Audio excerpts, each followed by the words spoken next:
Savoir quand est-ce qu'il faut se lancer, est-ce qu'on est prêt, est-ce qu'on a les moyens de le faire? C'est une question très très fréquente. Le plus important, ça va être de bien sentir la situation, de savoir où est-ce qu'on en est dans son plan de vol, dans son plan de carrière. Très souvent, nous, on a le même type de profil.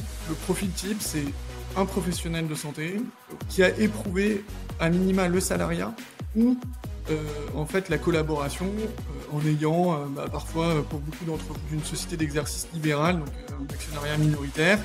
Et puis en fait, on a un praticien qui a plus d'une trentaine d'années, il a l'impression qu'il se fait un petit peu avoir, parce que finalement, il enrichit beaucoup le praticien pour lequel il travaille.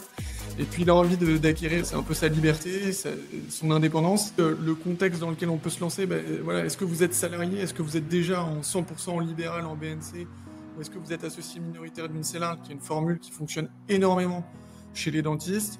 En fonction un peu de ce statut-là, j'aurais tendance à dire que le salarié, il a peut-être un petit peu moins de connaissance de l'exercice libéral et donc cette transition peut être un petit peu plus brutale.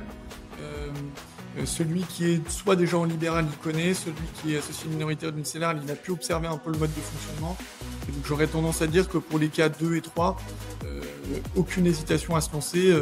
Dès qu'on a expérimenté le libéral pendant 1 ou 2 ans, c'est largement suffisant. Très souvent, voilà, se sentira beaucoup plus à l'aise de se dire en fait moi j'ai vu comment ça se passait dans le cabinet dans lequel je travaillais, maintenant j'ai envie de me lancer, j'ai envie d'être chez moi, j'ai envie d'avoir mon cabinet.